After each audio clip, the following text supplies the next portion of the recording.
Spectre Vision Radio.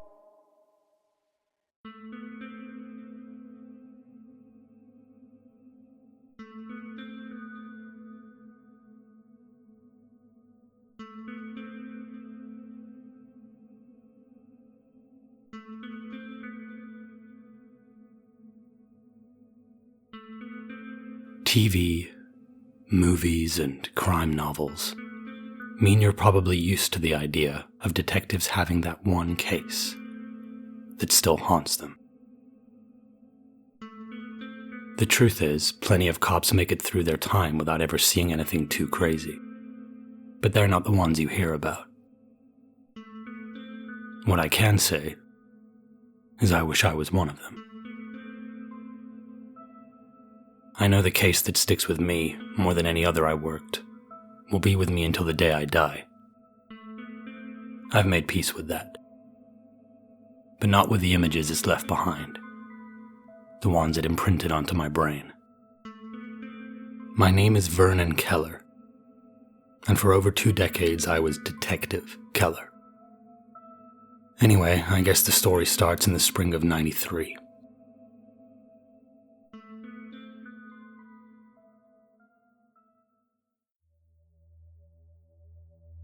I was kinda questioning everything around that time. I'd just seen a pair of merciless scumbags, the Hewitt brothers, get off on a technicality. I couldn't accept that someone's sloppy work, one tiny instance of not doing things by the book due to incompetence, rather than any kind of malicious intent, meant that instead of going to prison, the Hewitt brothers were walking around smiling, laughing at us. The fact that they weren't paying for this sick shit they'd done, it fucked with my head. Anyway, while I was operating in that daze, failing to keep thoughts that my entire career had been a misguided detour at bay, the Tremblay case hit my desk. I guess I should set it up for you. A recently retired couple, Marvin and Yasmin Swanson, were at the Arnett RV Park, a couple hours drive from Seattle, where they were halfway through their tour of the state's national parks. They just finished breakfast and were sitting on a picnic bench discussing their plans for the day when a teenage boy appeared in front of them out of nowhere, covered from head to toe in blood. They immediately called an ambulance, and the boy had already been seen by the EMTs who arrived on the scene shortly after and transferred to a nearby hospital by the time I was notified. The reason I was called in is because the medics who treated him found no marks on his body whatsoever. The blood he was covered in was not his. It belonged to someone else. The boy refused to talk to anyone, wouldn't utter even a single syllable. He had nothing on him, nothing in his pockets, no way for us to make an ID. So we had no way of knowing who he was if he wouldn't tell us. All we could hope for was to find whatever situation he'd left behind, the reason he was covered in blood, and that would lead us to discover his identity. At that point, we didn't know if he'd witnessed or perhaps even perpetrated a crime. Whatever the case, judging by the amount of blood on him, someone had gotten very, very hurt. I decided we should put out word to schools and places of work that they should notify the police if there were any unexplained absences. A flurry of them came in, of course, and led nowhere, until we got a call that a Dean Tremblay hadn't turned up for his job at a well-known downtown bank for 3 days, and no one could get a hold of him. What's more, when we checked in with the employer of his wife Priya, she hadn't been at work for 3 days either. We tracked down a family friend who said they'd driven by their house, and that even though they'd spotted both their cars out front, all the doors and windows were closed, and there was no sign of them. With their names, we were quickly able to identify the boy as their 13-year-old son, Jesse. Still being kept under observation, he offered not a word when we tried to speak to him about his parents or what might have happened to them, what he might have seen. But we quickly got our warrant to enter the property. And when we did, Well, that was when everything changed for me. Whatever had transpired, it had resulted in an absolute bloodbath. Dean and Priya Tremblay had been destroyed. That's the only word I can think of to describe what had been done to them. This wasn't just a double murder. This was a chaotic, heinous evisceration of two people. They'd been brutalized and ripped apart, subjected to a frenzied savagery like nothing I'd ever seen before. This didn't seem calculated, planned.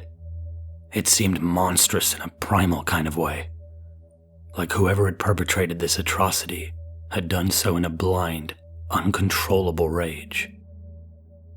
To my utter amazement, forensics turned up nothing, and a few of the other officers started to make noises about the kid being the culprit. I didn't believe it even for a second. The kid couldn't have done it. There was no way his tiny body was capable of generating that kind of power, of unleashing that kind of hell. But our search of the home did turn up something interesting. Amongst the things in what had been Dean Tremblay's home office, we found a business card for a child psychologist named Melanie Young. And when we did, those same officers who thought the kid was guilty saw it as some kind of validation. I didn't, but still I wanted to speak to her. I wondered if she might be able to get the kid to talk.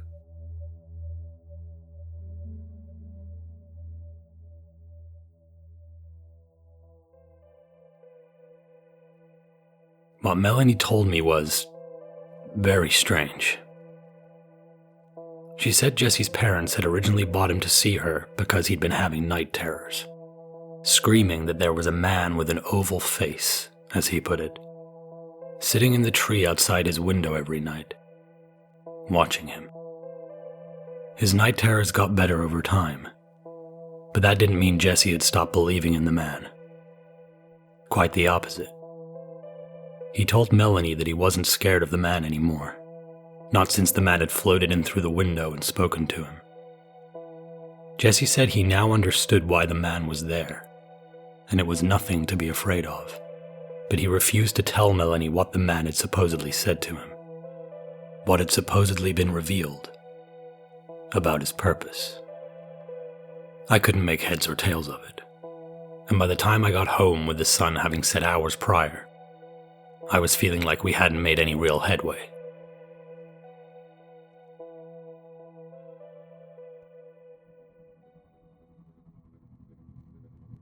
As I lay in bed that night, something tripped my security lights.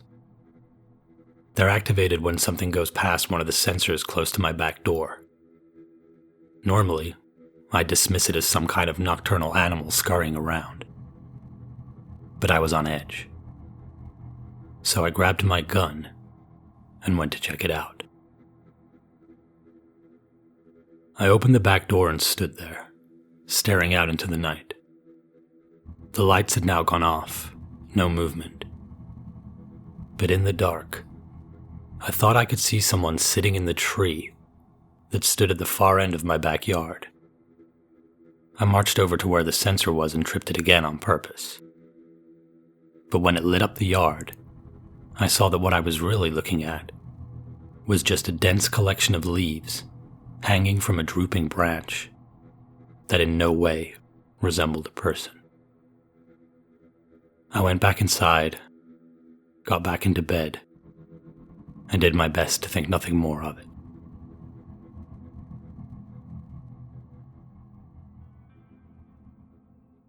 The next day, I got back to my usual routine of chasing down leads, canvassing the area, the must-do checklist that kicks off any investigation.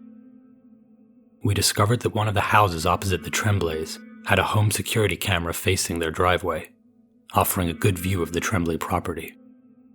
But it revealed nothing. The Tremblays had arrived home from work the evening before they'd been killed, and since then, no one else had entered the house, and no one had left. But crucially, it didn't show Jesse leaving either. The backyard of the house is surrounded by a formidable fence, too high for a boy his size to have scaled. Besides, we didn't find any evidence that anyone had climbed it. No footprints, no telltale scuff marks on the paint, nothing placed to get a boost up, nothing. So the mystery of how Jesse got all the way out to the national park was, well, still a mystery.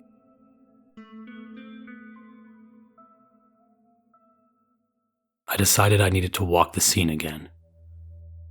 I knew it'd be difficult because of what I'd seen in there, but I felt like we were hitting up against a brick wall. Frankly, I didn't know what else to do. I went through the place with a fine-tooth comb, looking for something that may have been missed. I was a few hours into my search when I had the idea to look behind all the paintings and framed photographs throughout the house. And behind a framed family portrait that hung at the bottom of the first-floor staircase, I found a panel which gave way to a secret space in the wall, no bigger than the inside of a microwave. Inside, I found a small collection of old-looking books, bound in black leather. Even before I opened one of them, I just had the sense they'd be of the occult, dangerous somehow. I wasn't mistaken. Their hardened yellow pages contained cryptic writings on spells, hexes, and witchcraft, and strange symbols I'd never encountered before. I handed them in at the station, knowing we'd need to get experts to analyze them. But I was filled with trepidation. I'd seen so-called satanic panic take hold elsewhere, a whole raft of suspicious convictions based on allegations that appeared not just implausible, but often impossible. But this seemed real. 2 people slaughtered in a home with a secret compartment containing books about blood rituals and magic. Still, I wanted to keep a cool head, so I rationalized it to myself like this. Even if it was all mumbo-jumbo, that didn't mean that people wouldn't kill for it. Plenty of people up and down the planet have killed for things that aren't real. I had to treat it like the main players in this case, whoever they turned out to be, were acting as if whatever was in those books was the truth.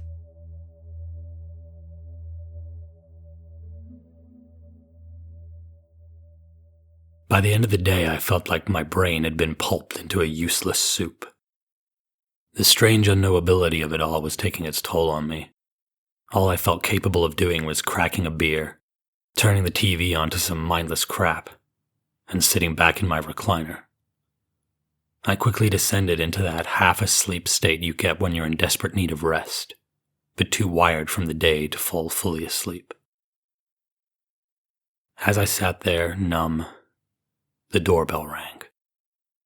I got up and answered it to find an unremarkable-looking man saying he'd broken down and needed to use the phone. I went to grab my cell phone from the living room, but when I turned around, I saw that the man had followed me inside. I tried to ask him what he thought he was doing, but he interrupted me just as the words were leaving my mouth. "Those people I killed," he said. "They were not the boy's true parents." I knew that I should be reaching for my gun, but I felt unable to move, as if I'd been hypnotized by the odd quality of his voice and robbed of the ability to take action, forced to just stand there and listen. But I was able to speak. I told him that what he was claiming was bullshit. Blood work had revealed that Dean and Priya most definitely were Jesse's parents. "There are some things," the man said, "which are beyond biology." He stared at me a moment, tilting his head to one side, and I realized I couldn't really get a handle on his features. If asked to describe him, I'd say he had a mouth, eyes, a nose, but wouldn't be able to describe them in any way. "The boy was stolen from his rightful place," he continued. "He needs to be taken back to where he was supposed to have been born. "And what do you want from me?" I asked, still rooted to the spot, not understanding any of it, but wanting to know why I was being forced to play some kind of part. "Those people's deaths are not enough to power the boy's transformation," he said. "There will be more. You are powerless to stop it. Your only choice is who." Then, in the blink of an eye, I was back in my recliner. Alone. The TV still on, just as I'd been before I'd heard the doorbell. What the fuck had just happened? I got up and walked around the house, even went and checked to make sure the front door was still closed and firmly locked. It was as if the encounter had never happened. But it was not a dream. It was just too impossibly vivid for that. I didn't get a minute's sleep the rest of that night, not knowing if I was losing my mind, or if it was all real, and that strange man might visit again.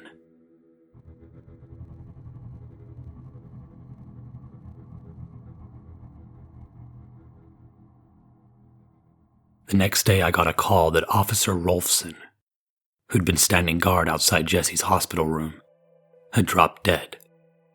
Apparently, a member of the hospital cleaning staff had found him laying in a pool of his own blood. Massive internal hemorrhaging is what they'd ruled it. But I was convinced I knew what had really happened.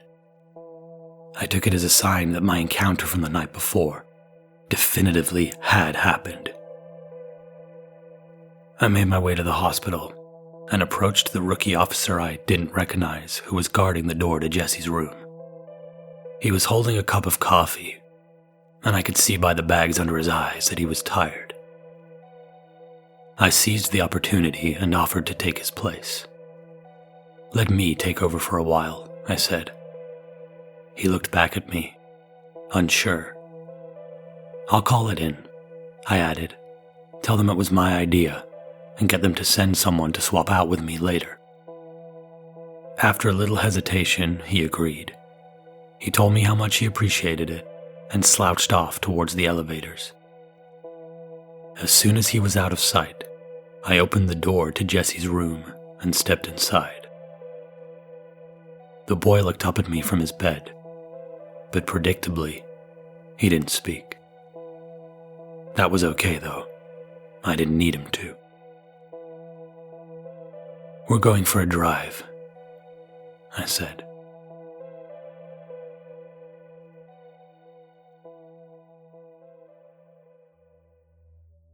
I pulled over and stopped the engine.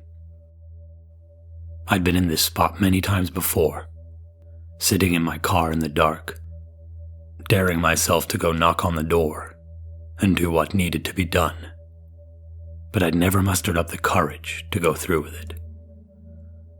I turned to look at Jesse, who was staring ahead blankly. He hadn't put up a fuss when I'd smuggled him out of the hospital, hadn't resisted in any way. "What you need is in there," I said, pointing to the house. "If you understand that, give me a sign." He didn't say anything, didn't move a muscle. No way for me to know if I was getting through to him, or if this whole thing was just me succumbing to insanity. I leaned over and opened the passenger side door. "Get out," I ordered, motioning with my head.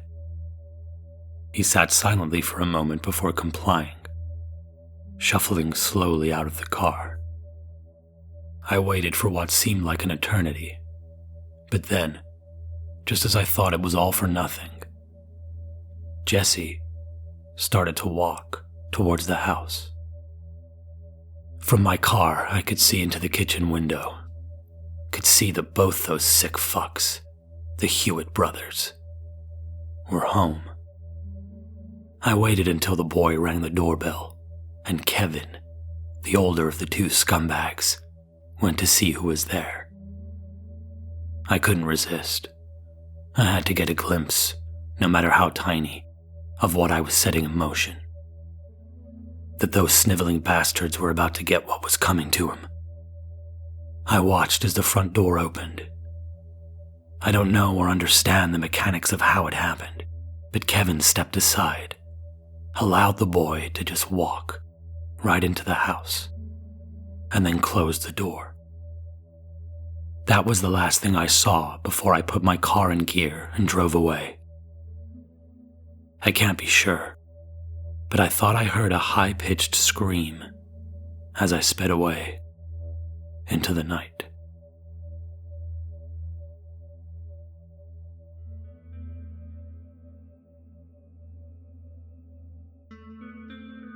So, that's it. I'm being honest when I say that I don't really care if you believe me or not. That's up to you. This confession was for me, and I know what I saw.